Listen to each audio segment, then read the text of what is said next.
What's going on, folks? I am Femi the agent, I'm Femi the Realtor. and we are the father-son duo. And here we are on another episode of Real Estate and Sneakers. As you guys know, we both love sneakers. We wear them, we collect them.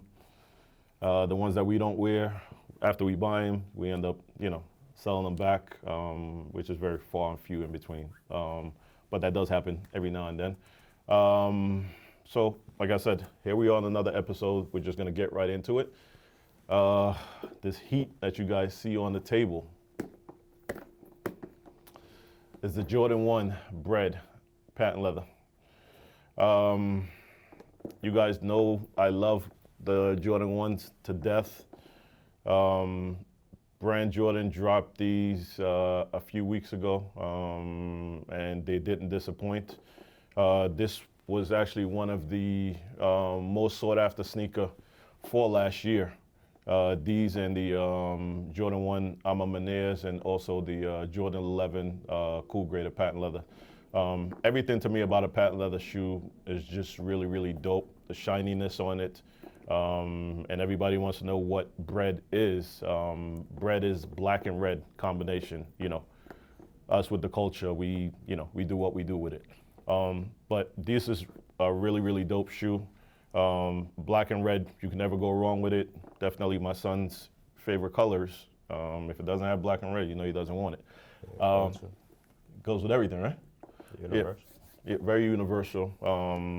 The Jordan 1s, like I said, to me is a grown man shoe. You can dress these up, you can dress them down. Most of the time you catch me out with a suit with some Jordan 1s on. This, like I said, is a very dope shoe. It's Jordan, the Jumpman logo, the key ring. This is a really, really dope thing that they did. And these also come with 2 pair of shoelaces.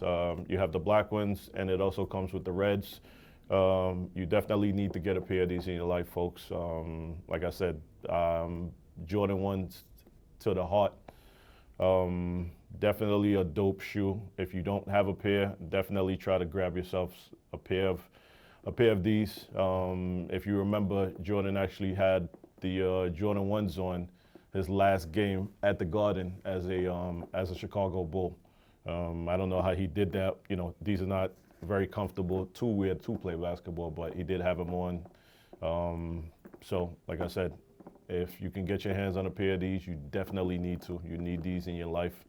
Where are we with the interest rates, son? So interest rates are slowly starting to climb. Let me be more accurate. More specific. Yeah. So for a 30-year, we got 3.7, and a 15-year, we got 2.7. So it's slowly starting to climb again. A lot of people are on the fence. We were working with before, and people in general, about the market, the conditions. It's too high right now. They're looking to wait out, but neither one of us could predict the future, or anybody else for that matter, of when the market is gonna consolidate or get back to normal.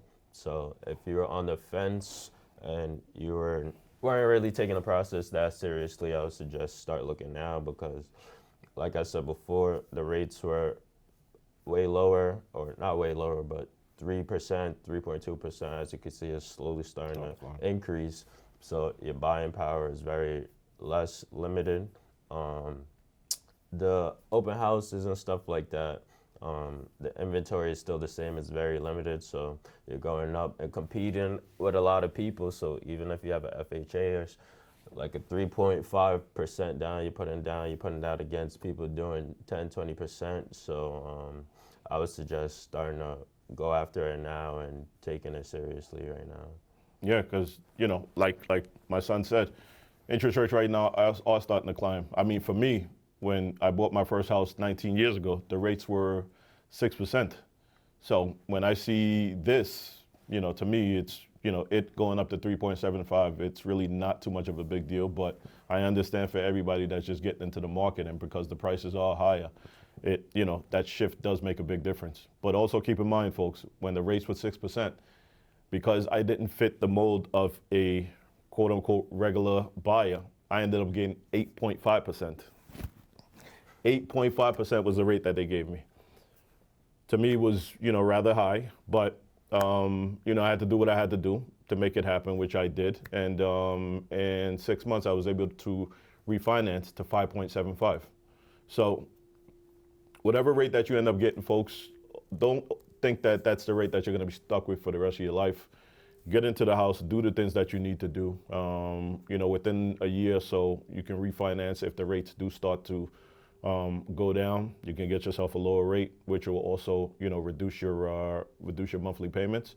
But just like my son said, now is the time. Put your best foot forward. Do what you can do to get yourself into that house.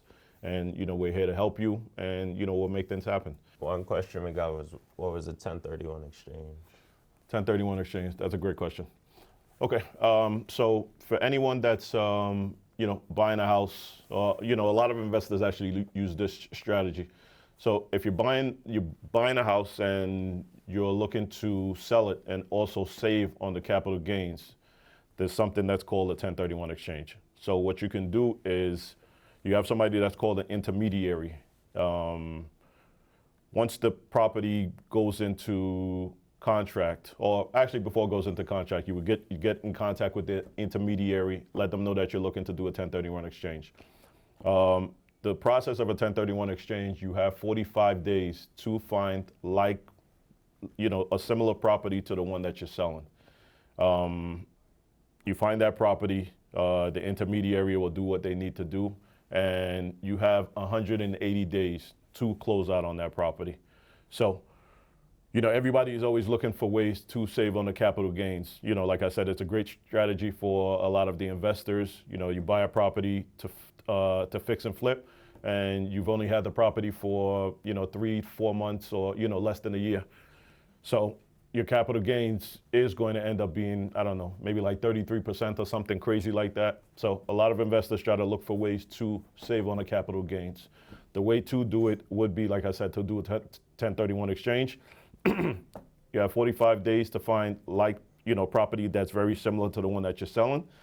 And you have 180 days to close out of that, to close out on that property. Once you find it, you'll be in contact with the intermediary. You do the things that you need to do, and the whole process takes 180 days. So if you go over, even by 181 days, 182 days, you're not going to qualify for that 1031 exchange, and you will have to pay those capital gains taxes, folks. If you've paid taxes, which I'm hoping a lot of you are, don't end up like Wesley Snipes. You know that those taxes can be a killer, but the things that you want to do, you want to make sure that you pay your taxes. But when it comes to real estate and you have a property and you're looking to sell it and you want to save on the capital gains taxes, that's when you'll hear people talk about 1031 exchange, 1031 exchange. If you're looking to get more information about that, you can reach out to myself or my son. Also, if you're looking to sell your property, if you're looking to buy a property, you can reach out to us. We do have slots now. We are accepting new clients. If you're behind on your mortgage and you're not sure what to do, who to get in contact with, please get in contact with me. I've helped a lot of homeowners avoid foreclosure, and also helped them with doing what's called a short sale, where I was able to get the homeowner money from the bank. They actually call it relocation costs, where I can help you get money and it'll help you, with that moving process. So folks, please, like I said, please, if you are behind on the mortgage, don't put your head in the sand and think that the situation is going to go away. It's not going to go away. They're going to show up at some point with the foreclosure notice, padlock the doors, and now you have to go through that embarrassment. So please, to save yourself on that embarrassment, please reach out to me or reach out to my son. We're definitely here to help. You guys stay safe. If you have any questions, you can call us, text us, DM us, and we're here to help. Thank you again, folks. Have a great day.